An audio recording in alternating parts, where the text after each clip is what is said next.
Yep. We here with Redd Fidel. Salute. Adult R&B contemporary singer. Adult contemporary hip hop. Hip hop? Hip hop. Oh shoot. I know I look smooth and all. Man. I got bars for real. Bars. Now we gonna have to reroute the whole thing. Yeah. What did we talk about, Redd?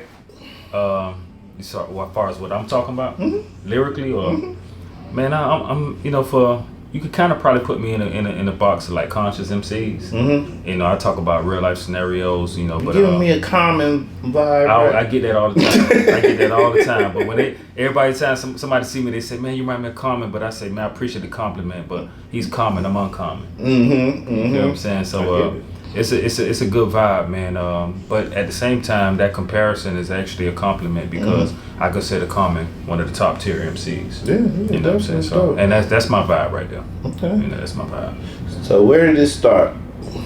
For me, it started at home. I'm from Miami, Florida. Okay. So yeah, in my yayo to the west side, the Gunshine State. You know what it is, Page County. But I started young actually in high school. Me and my friends used to dabble around with music. I was in the sports heavy, but as I got older, then it kind of like transmuted into me really taking it seriously and doing it. But it's a good vibe, man. I love it, man. It was a gift that I already had, and I just kind of just perfected my skill set. Yeah. So do you have any workout now? Oh yeah, I got plenty of workout now. I'm on all the major streaming sites. I've done a lot of work in the past. I've had the opportunity of working with some credible artists. One such as CeeLo Green. I'm on his actually solo album. When he left Goody Mob, his solo album, CeeLo Green's Perfect Imperfections. I'm actually on that album on the song called Micro Hard, which is number 10. And you hear me on that. And I've had the opportunity with touring a lot of really prestigious MCs, man, and just learning and penning songs with different people and sitting in the studio learning, how people record and this and that. So from Miami, I was raised up under Brother Marquise from Two Live Crew. He was like my big brother, so I had the opportunity of, being around Two Live Crew, Poison Clan, all the like. So, my resume extends from that time to now, Yeah. Brother Marquise passed away, didn't he? Sure. Yeah. R.I.P. to Brother Marquise. Shout out. That's my real name, actually. Marquise? Yeah. So, and I used to hear that back in the day. Brother Marquise, Brother Marquise, Brother Marquise, Bubba Buster Rhyme. You feel me? Yeah. I was motivated because I had a right. rap career, Yeah, man, right. like 5 albums, a movie, Okay, videos, that's what's up, man. You still got some stuff out there? Oh yeah, I just dropped like 2 albums like in 2023, but it was like a music dump because I hadn't dropped nothing. I just had all this music. I'm like, well, I'm not doing nothing but listening to my phone. I just dumped it off. Yeah. Made 2 projects out of it. It's better on, streaming sites than in my phone. At least I get something from it. You know what I mean? I ain't really push it or nothing like that. But Redd Fidel, you finna push that envelope. Hey, you know what? But it's ironic, man. I'm looking at you, man, and I don't know your age demographic or nothing like that. But just based off your energy, this is why I do it. Because adult contemporary hip hop is for brothers like myself and you. Just looking at you, I could tell you fit into that category. Right. You've been in the game. You know what I'm saying? You look seasoned.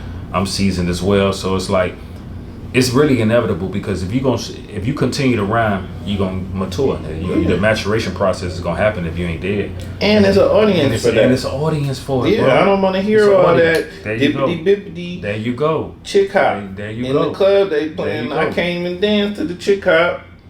I be wanting to because the beat's slapping, but I'm not finna. And at the same time, at this age, well, I don't frequent those spots as much.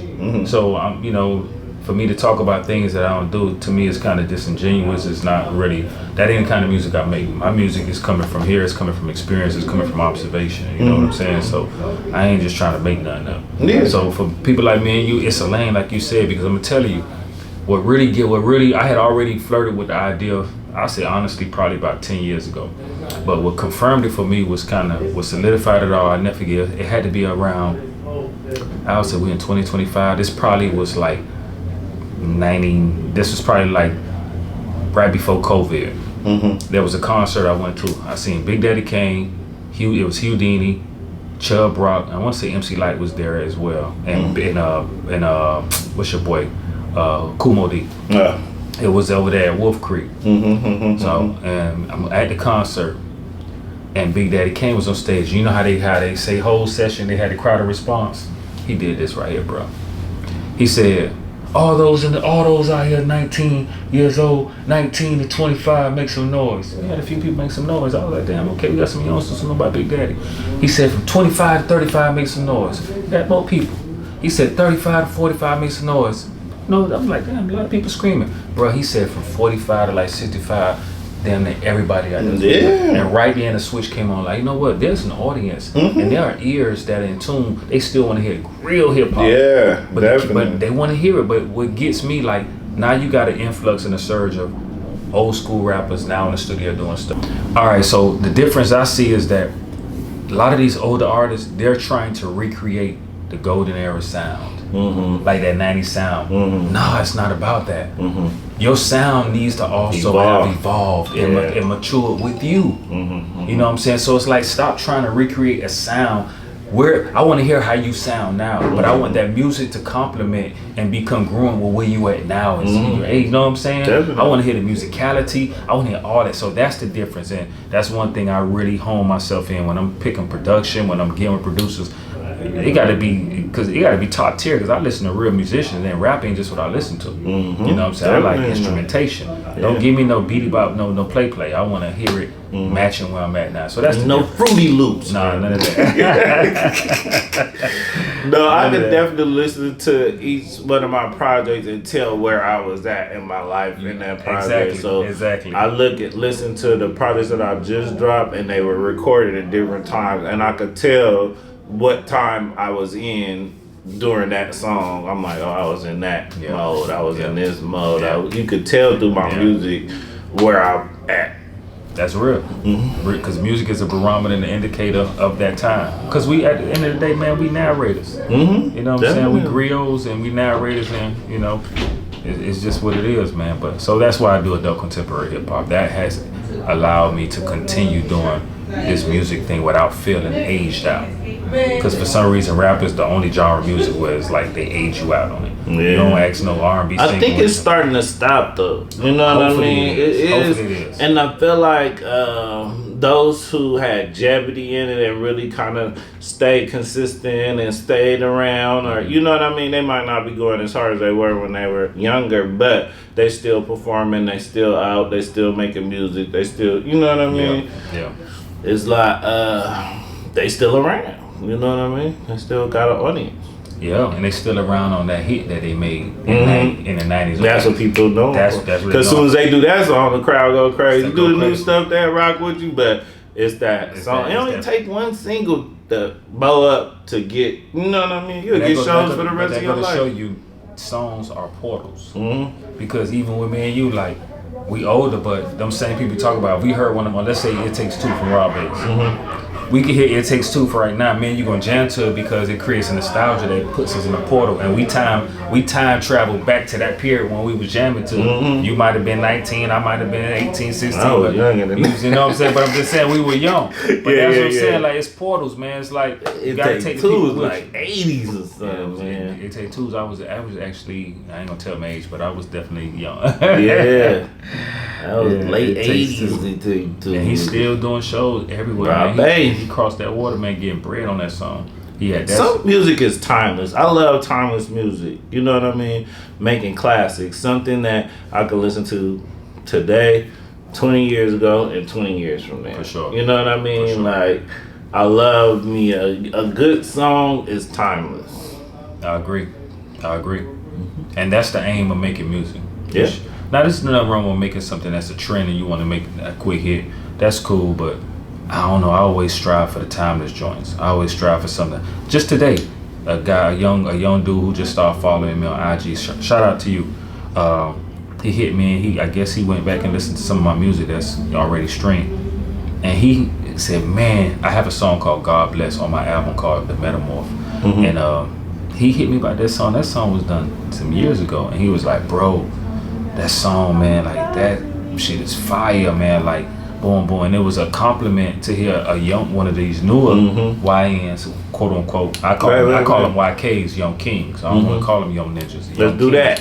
You know, my little YK, the Young King hit me and he was like, man, OG, I really like that song. Like I felt that song, and that was an honor because when I did that song, he probably was in middle school with a junior high, and I was able to allow him to feel me from that space and place, and that's what making music is about, bro. Definitely. That was making music. It was a compliment. I got a son, he's 21. He's a gospel rapper, and it's one of my songs. It be stuck in his head. He just listen to it over. He like, nah, that's the one right that's there. What's up, I feel. Don't that make you feel good? I think it was called "Time Passing By." Right. Time just passing by. You know, it's a real melodic. Like I really just. You know, I was on that beat, I was saying some real stuff, and he was like, nah, I felt that. Like, don't that make you feel good, bro? That's what I'm talking about. Sure, that's what's good, man. When you're able to extract that out of nothingness, out of ether of creativity, record it, and make it. Then when you press play, you actually was able to take an idea, make it audible, and now it's timeless. That's the beauty of creation. Definitely. The beauty of creation, man. That's the addiction for me. That's the addiction. So tell us the necessary and unnecessary about authenticity in music and life. The necessary about authenticity in music is that it's kind of what we're saying now. The necessary is that it never ages out. Mm-hmm. The necessary in music is that I'm a firm believer of how you create and how you come into something is how you exit it as well. Because a lot of times you may get an artist come in under, let's say, a gimmick. The gimmick becomes successful. Now you can't get away from the gimmick because now you've created a fan base around the gimmick. Gangnam Style rappers. Yeah, you know, and that really ain't you. You really actually are an MC. Yeah. So be careful with that. That's an example of not being authentic to yourself and to the music in general. But to not deviate from that, the authenticity in the music is important because it's self-gratifying. If you authentic to it, then you truly being authentic to your creation. Like you could play that with no inhibitions, no regrets. You just like, yo, this is what I really wanted to do. This is authentic to me. Some people don't want to hear their music they played or they created years ago because it just don't represent them.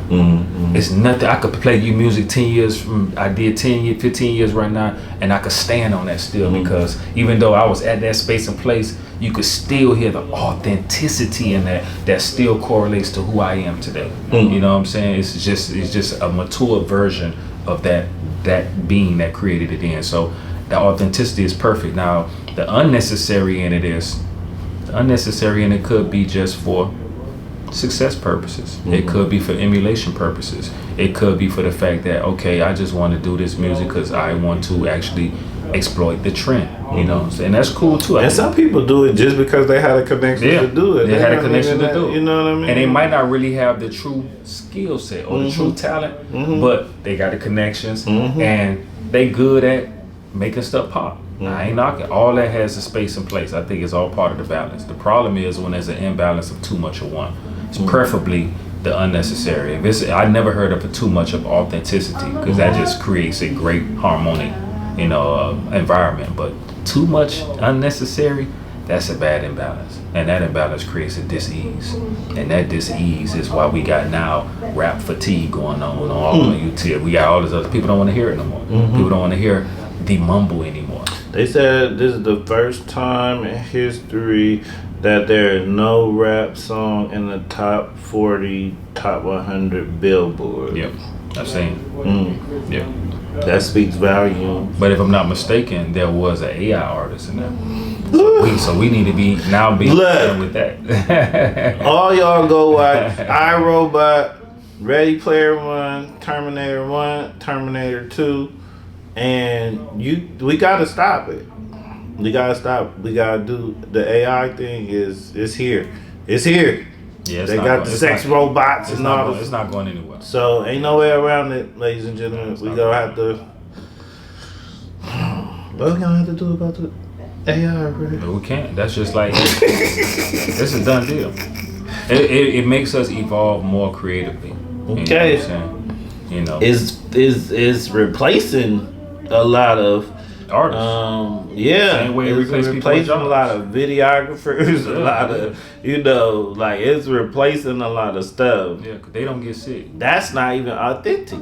Yeah, they don't It's call out. it's for work. literally artificial intelligence. It's in the name. So we need AI, authentic intelligence. And see, and it's funny you say artificial intelligence. Just to pun off a album title of De La Soul back in the day, we need to stay with. Of course, AI is artificial intelligence, but to stay creatively above it all, we need to be official intelligence. You know what I'm saying? So let's stay artistic and keep our art official.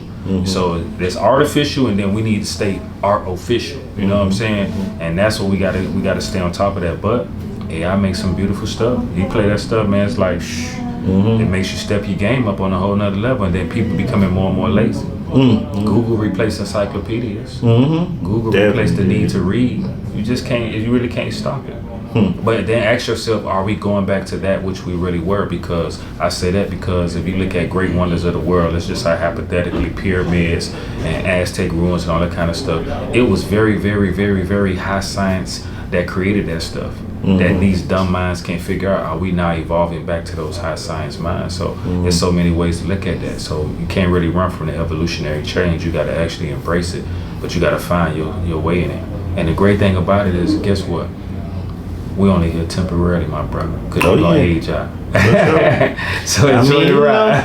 Enjoy the ride, look, baby. I'm rocking all I can rock You know while I what I'm can rock, saying? and then you feel me? I ain't gonna Yes, sir. stop. Then that be that. You feel Yes, me? sir. And that's it. Enjoy That's it, all. man. I ain't I'ma even rock tripping on out. it no more. Yeah, for I ain't sure. tripping. I used to, but I lost too many people to be like, also, I'm gonna just do all I can while I can There do you it. go. And There that's you go. just gonna be that. And have fun doing it. Enjoy it, bro. Have fun. Y'all check out Redd Fidel. He coming soon, coming now. He's already here. Yes, sir. Check out his past, present, and future projects. Necessary, unnecessary.